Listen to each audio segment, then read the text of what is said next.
Okay, so we're continuing on here with trigonometric integration. So we're not going to actually we're just going to talk about the rules here.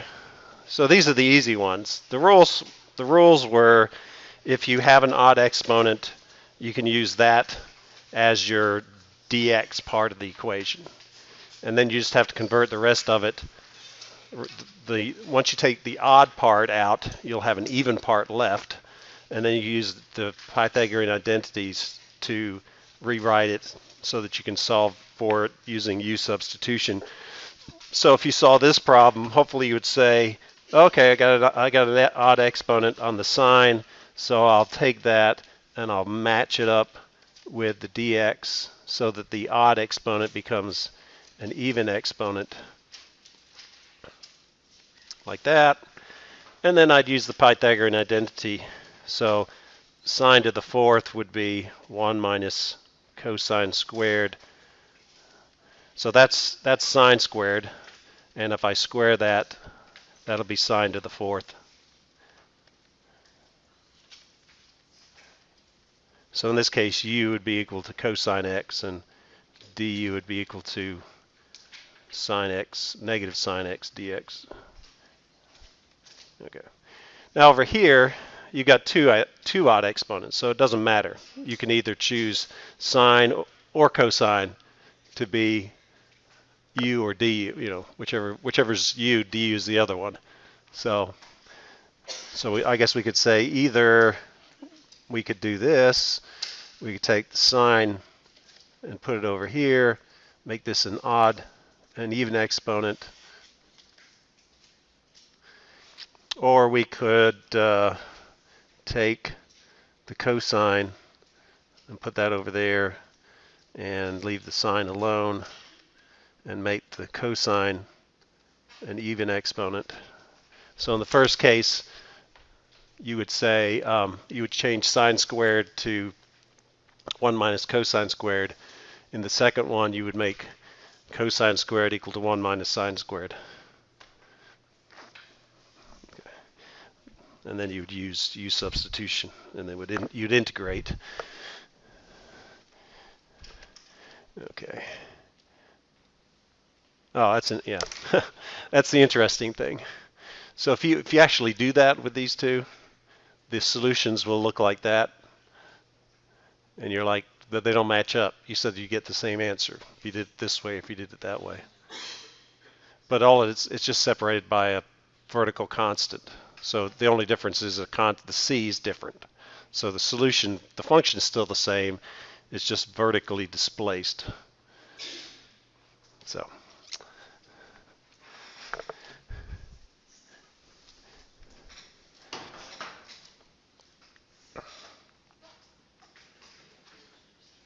here's an interesting thing. Let me just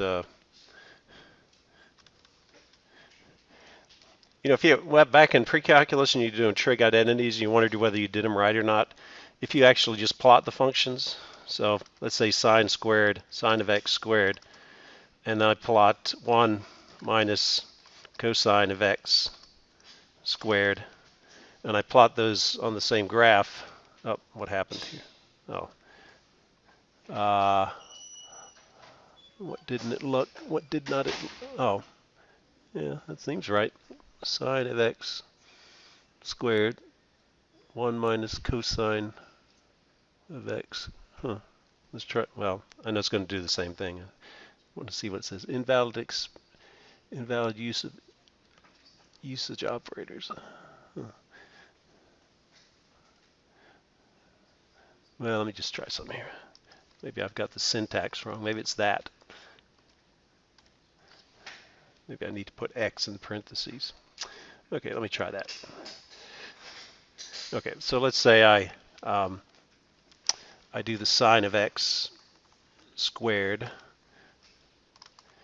and I plot 1 minus cosine of x squared. And you see I got one graph. So that's always one. That's a way to check whether you've done a trig identity correctly or not, is just to plot the same two functions. and see whether you get the same curve.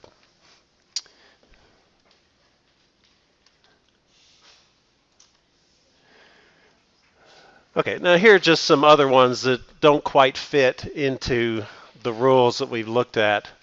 So, it's not one of these kinds. It's just trying to use U substitution to think about how you would do this. Does anybody have any thoughts on what you might do? You might have to use a trig identity to solve for it. Well, it is. I guess it's sort of like what we did over here. It's just not quite in the exact form.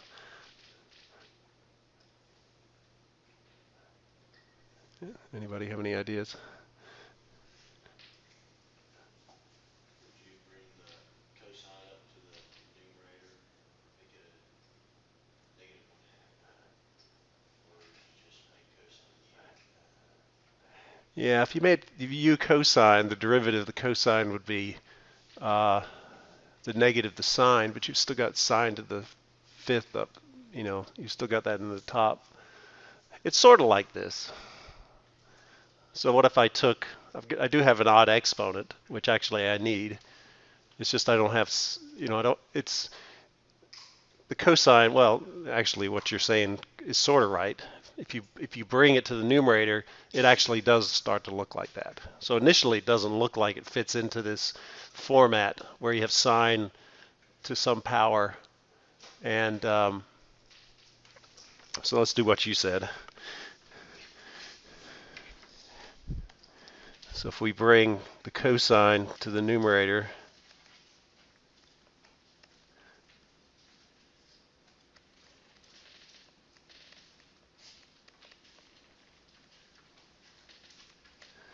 because nowhere over here does it say that the exponents have to be integers.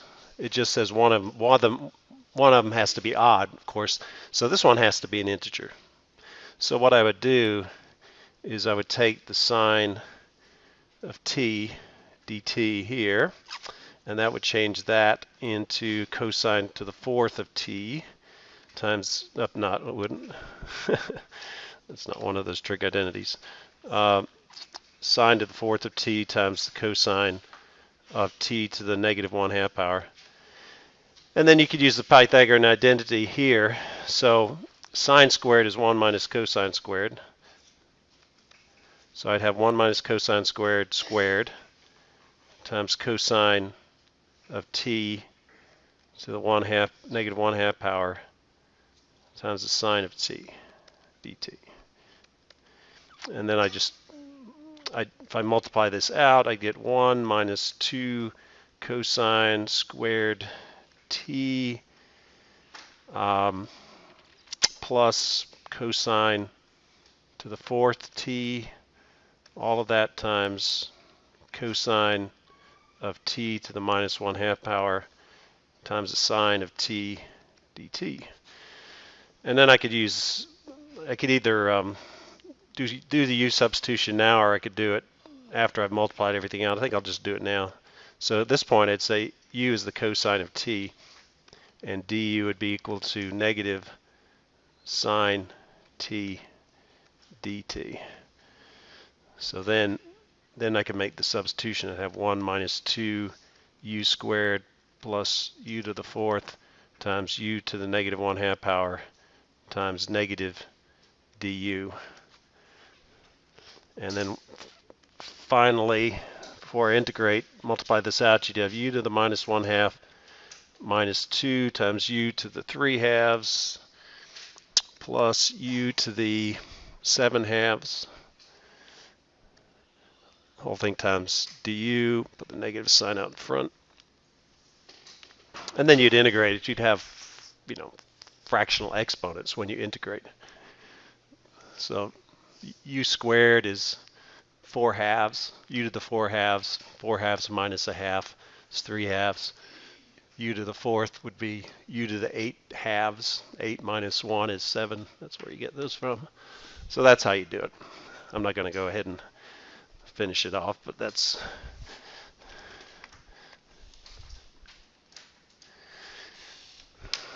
Okay, so here we don't have a cosine. So you might think, well, I can't do anything, but you can still do it. Even if you just have, if you have cosine cubed, cosine to the fifth, sine, anything by itself, I guess theoretically the exponent, the second exponent would be 0. You know, you have cosine to the 0 power, which is 1. So all you do here is you would take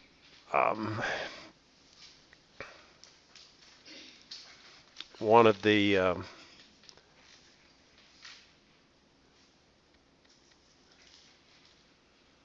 signs, put it with dx, and then the Pythagorean identity be 1 minus cosine squared of x over 2 times sine x over 2 dx.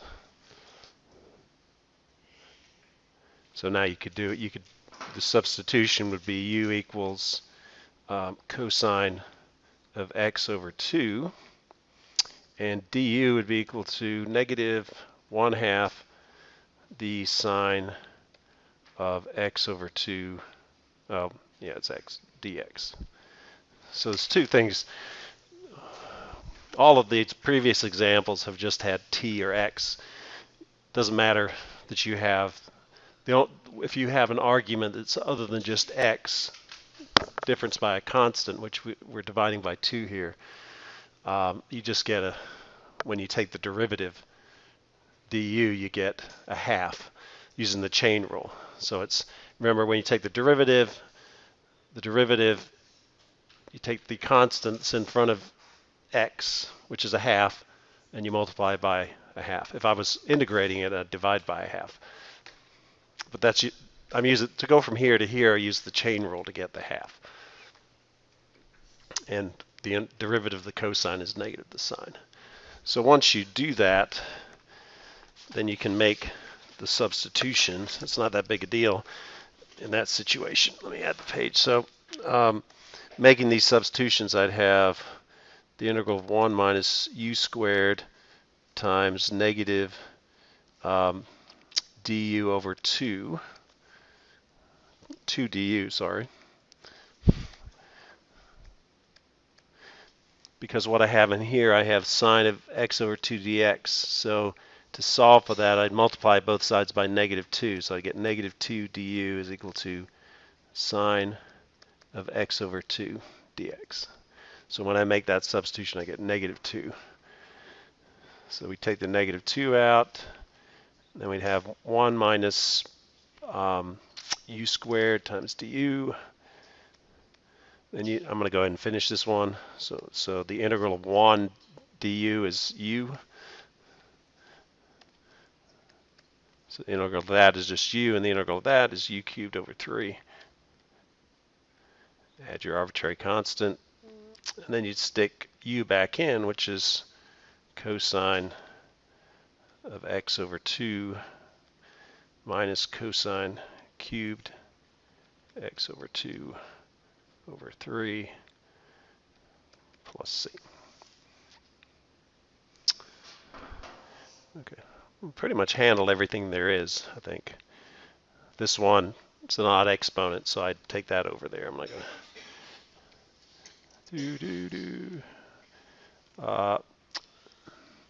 I'm going to assign the homework, so I'll let you write some numbers down here. While we're going to go back and work one more problem.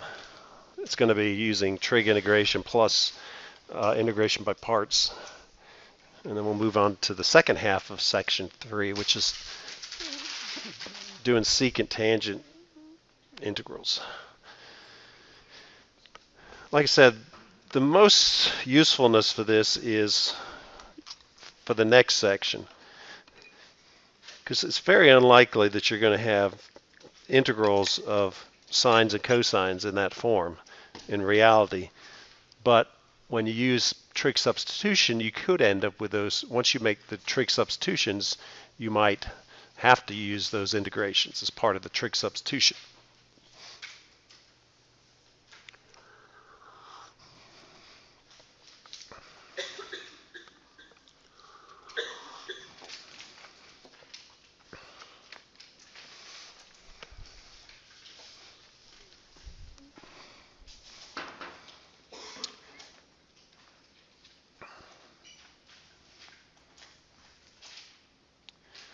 So let's do this one. That'll be the last one for this section. So what we have is if we used integration by parts, because we have a product, so I'd let u equal x. I'd let dv equal the sine squared of x dx.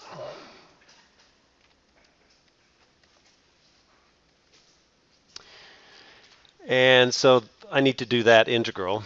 So let's do that over here. So the integral of the sine squared of x dx, because it's an even exponent and we don't even have the cosine, so we can't do that. You have to use the power reducing formula. So we're going to rewrite sine squared as 1. I have to go look it up. I never remember which one it is. So if we go back here to trig identities somewhere, there we go. So I have sine squared is 1 minus cosine 2x over 2. Okay, 1 minus cosine 2x over 2.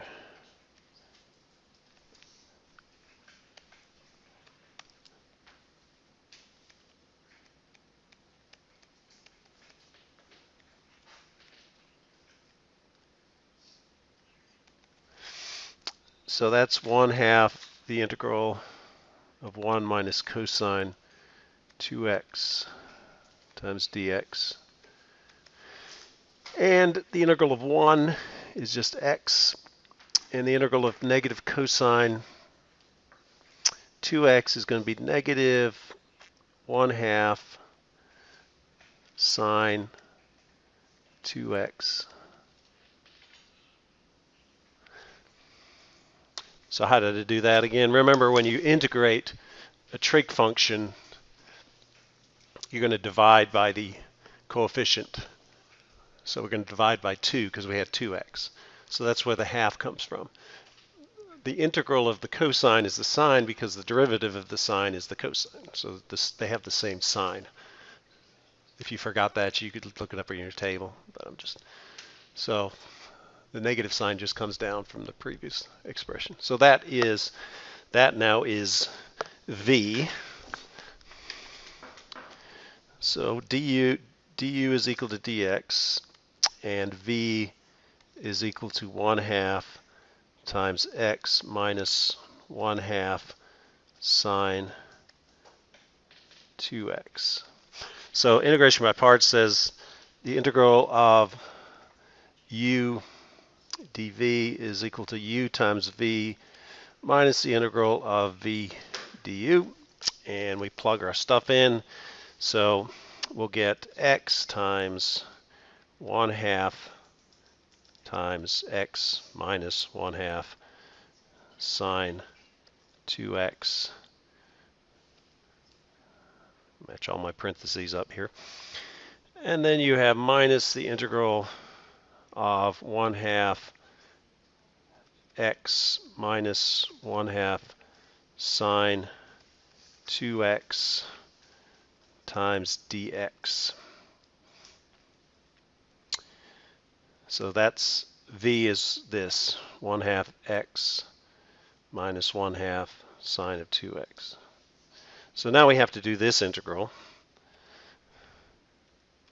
which we should be able to do. Let me just clean things up a little bit before we do the integral. So I'm going to bring the half out front here. So we'll have 1/2 x squared minus 1/2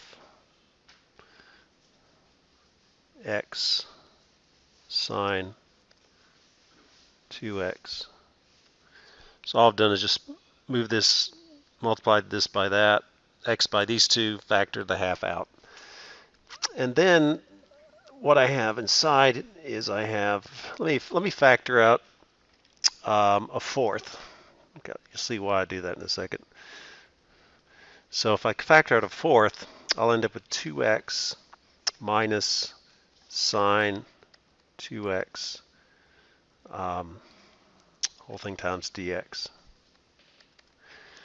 So half factoring out a fourth If you multiply 2 times a fourth, you get a half.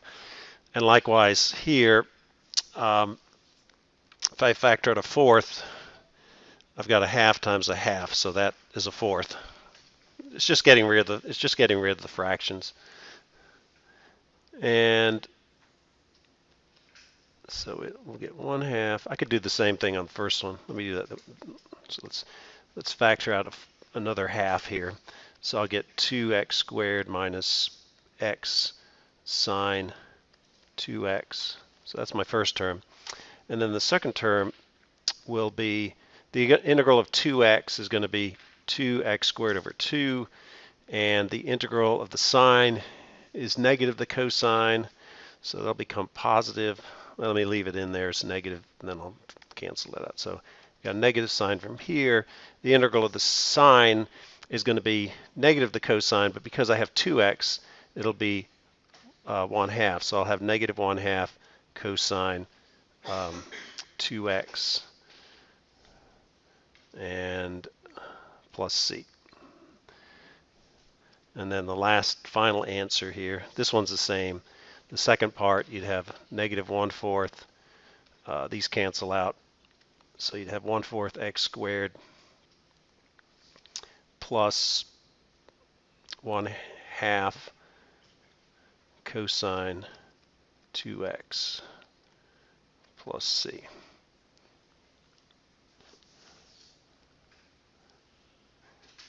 It looks like you could simplify these two together, but I'm not going to worry about it.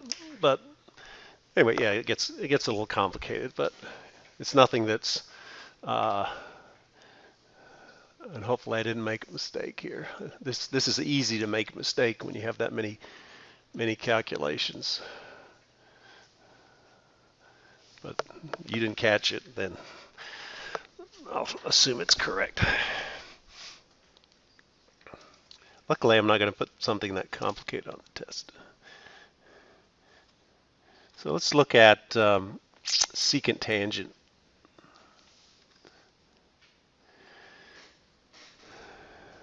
So there's also a set of homework with secant tangent, so you'll get some more. But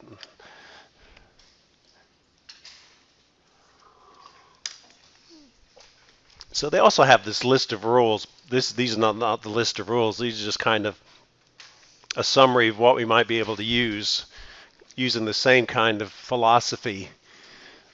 So remember last time the derivative of the sine was the cosine, the derivative of the cosine was negative the sine. If we pulled out a sine or cosine with the dx, we could make that du. With secant and tangent, it's not so simple because the derivative of the tangent is secant squared and the derivative of the secant is secant x tangent x. So it doesn't give us as much flexibility to solve them.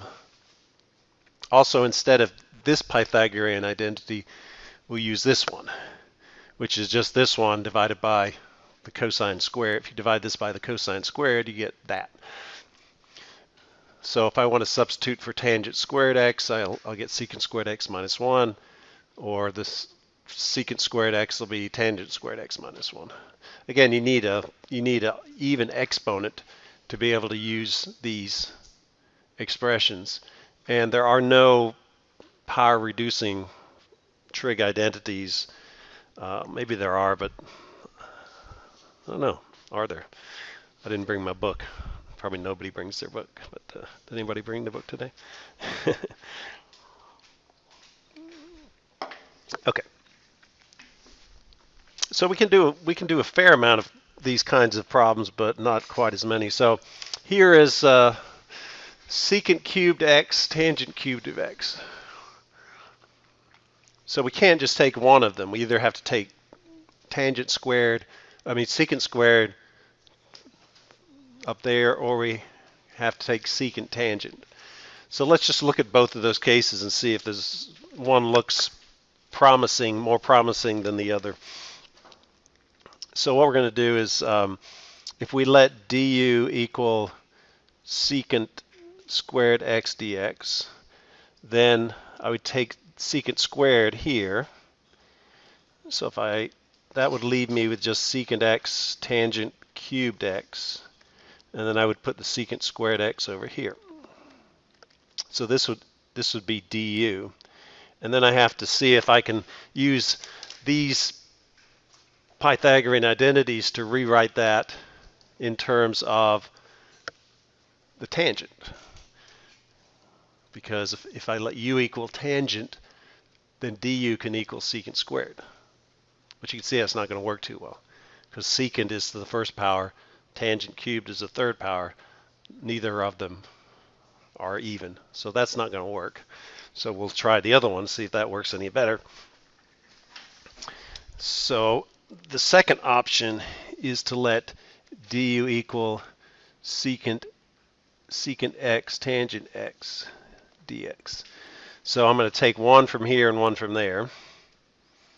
And I'm going to take this and I'm going to slide it out so I don't see it. So in this second case, what we'd have is secant cubed would become secant squared, and tangent cubed would become tangent squared, and then you'd put secant x tangent x on the end, and then your dx on the end. So that looks more promising, right? Because I've got both secant squared and tangent squared. Now, which one do I use? Well, the derivative of the secant is the secant tangent. So what I need to do is transform tangent squared into something involving secant. So I want all of the stuff here to be in terms of secant, so I can let u be secant, and the derivative would be secant tangent. So I'm going to use the one down there at the bottom here. Use this Pythagorean identity. So secant squared stays the same. Tangent becomes secant squared minus 1. And then I've got secant x tangent x.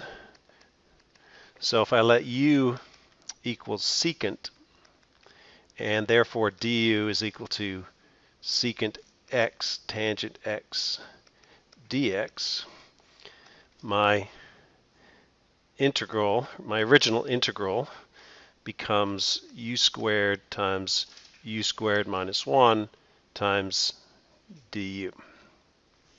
So now I can use, so I've just basically just fitting it in to be able to use u substitution.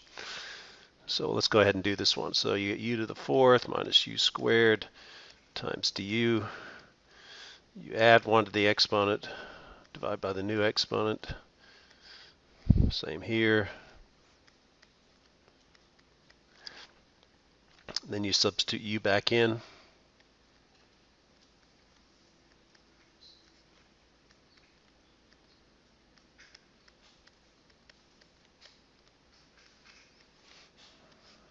And there you go. You're done. Okay, so that one wasn't too hard, but it was, it wasn't as obvious.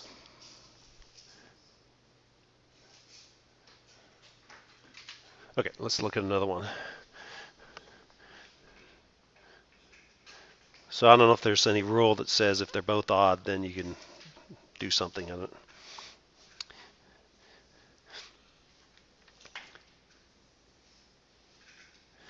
So here's one of the rules in the book. If you had secant to the fourth tangent squared, when secant to the m of x has a positive even exponent, separate the secant squared x dx. So this is the other case. So we looked at the case where you can separate secant tangent as du. If the secant has a even positive exponent, then you can do the other thing. So let's just do this one.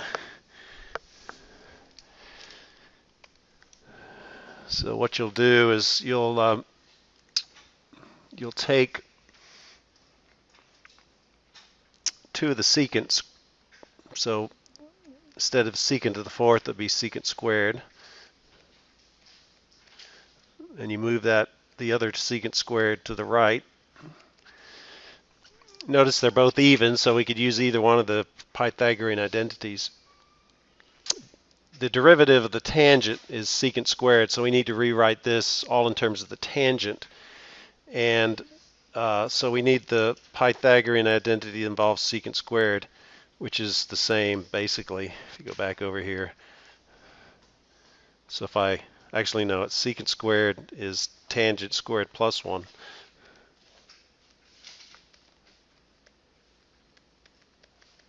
So we put for secant squared we put in tangent squared plus 1.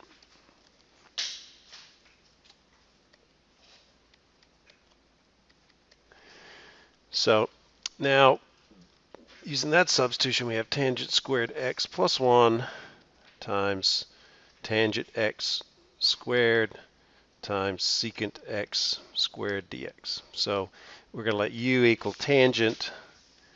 We're going to let du equal secant squared x dx. So this will become u squared plus 1 times u squared times du.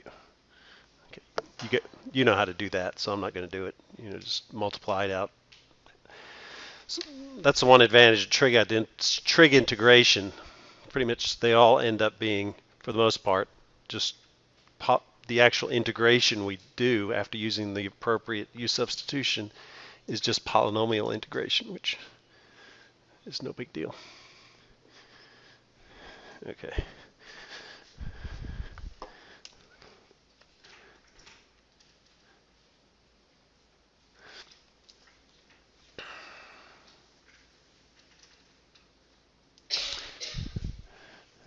So here's another one.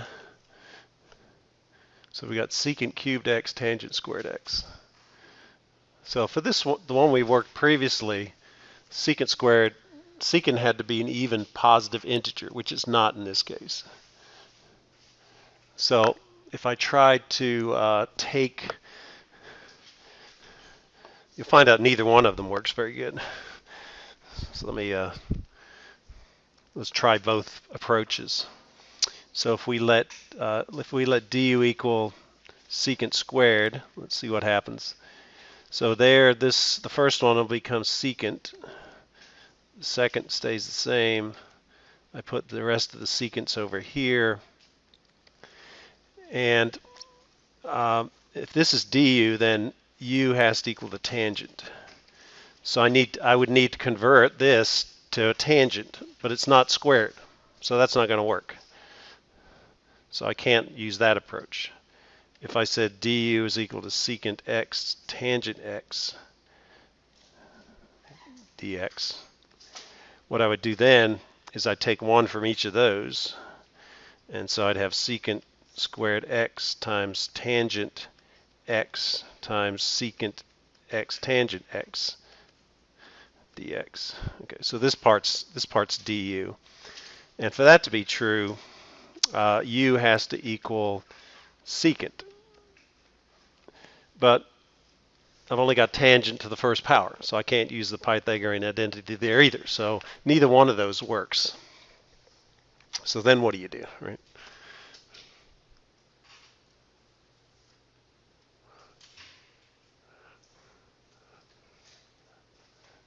So then you start thinking, well, a lot of times if you, I don't know if it would work for this case, but it's kind of like what did you used to do in pre-calculus when you were doing trig identities? If you tried Pythagorean identities, couldn't use those. What was one of the approaches that you guys did, if you remember? Yeah, you could do the reciprocal, but then in this case you're going to have them either both secant and tangent or cosine and sine. So you'd have to take the reciprocal of both of them. There's a power reducing rule for tangent squared x. There isn't one for tangent squared x? What is it? It's 1 minus cosine 2u over 1 plus cosine 2. Okay, so it involves cosines. Yeah. So you could put that in there, and then you'd have to change secant to maybe cosine. So that might be an approach. Another approach is you write everything in there in the sine and cosine equivalents. So let's just try and see. I can't remember whether this one works or not that way. So what you could do is you could say secant cubed of x times tangent squared of x. So secant is 1 over cosine. So you'd have cosine of x cubed. And tangent is sine of x, so sine over cosine. So you'd have sine over cosine. Okay. So that would give you sine of x squared divided by cosine to the fifth.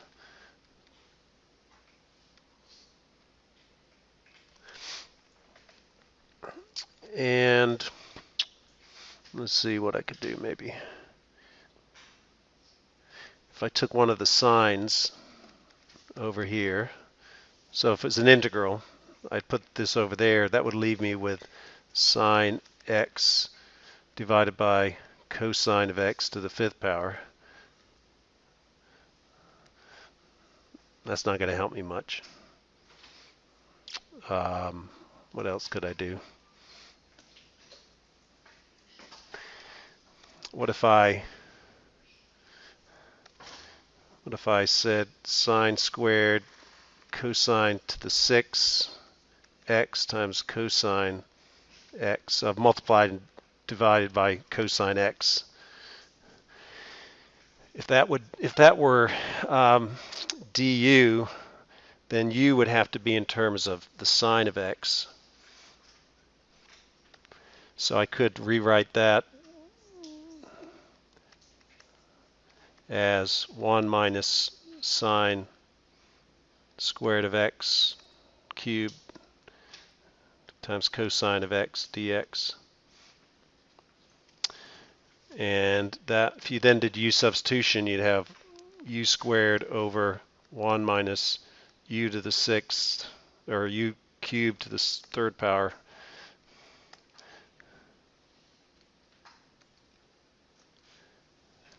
No. U squared cubed du. I might be able to solve that. I don't know. Let's see what I have on the next page. I can't even remember what.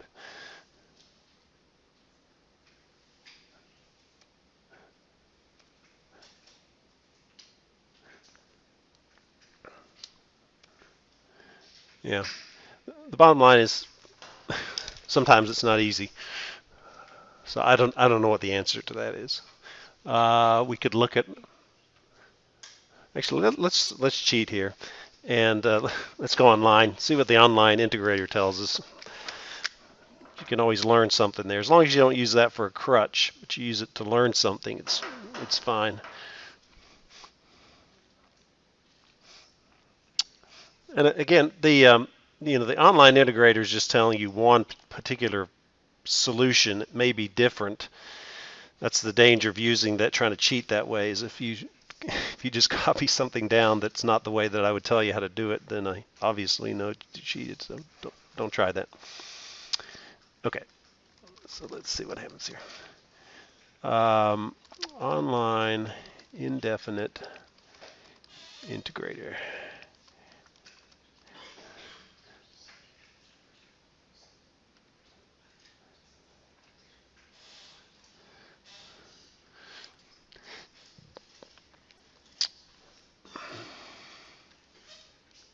Secant cubed tangent squared. Okay.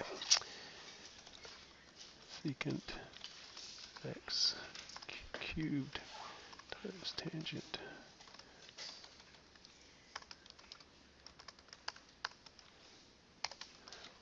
Okay, so there we go. Let's see what happens.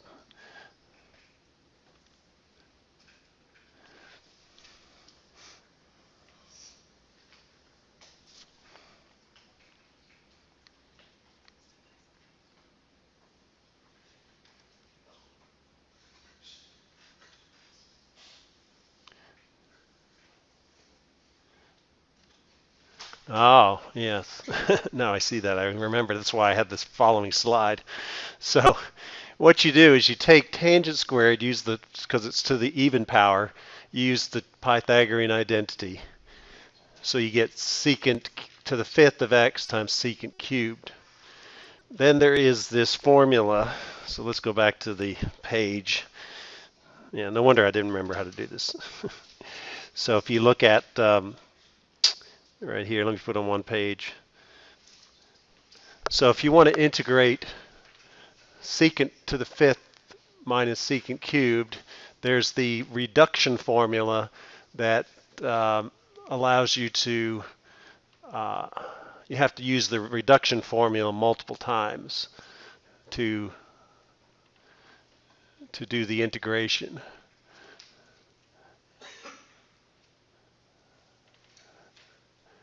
Yeah, it looks like the reduction formula has the same integral on both sides. Yeah, okay.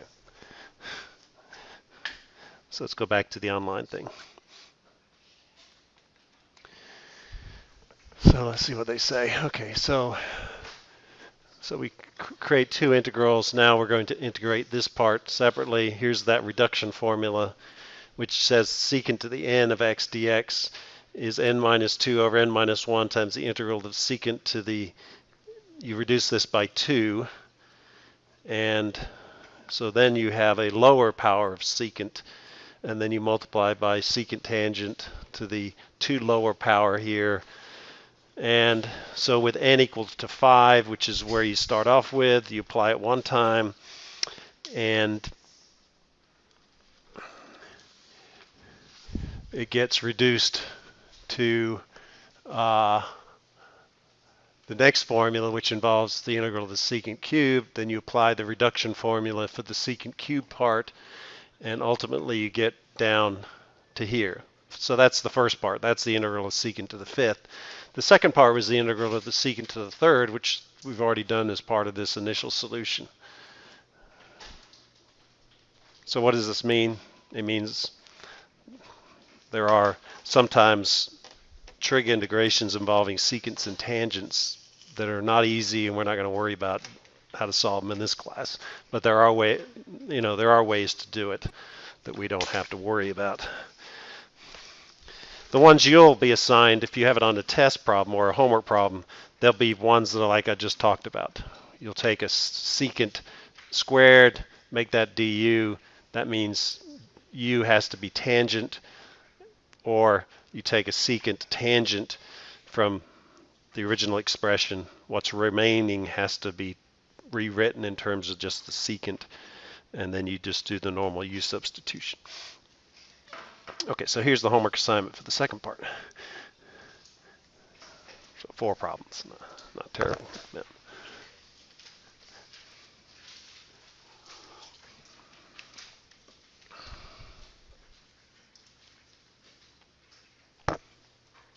Yes. Is this also due on Thursday? Yeah.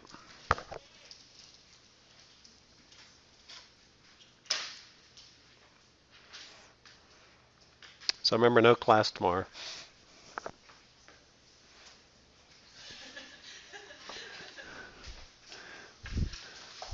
What we'll start on next time is we'll start on trig substitution, which I find to be one of the most interesting sections in the book, just because that it actually works, and it allows us to solve a lot of different types of equations that we couldn't previously solve. So the people who have not taken the test yet, who's that? Mark, Christian. Okay, yeah, Hannah. So I'm going to let you take it in the library. So just follow me over to the library. Find a place in the library. I'll find you and give you the test.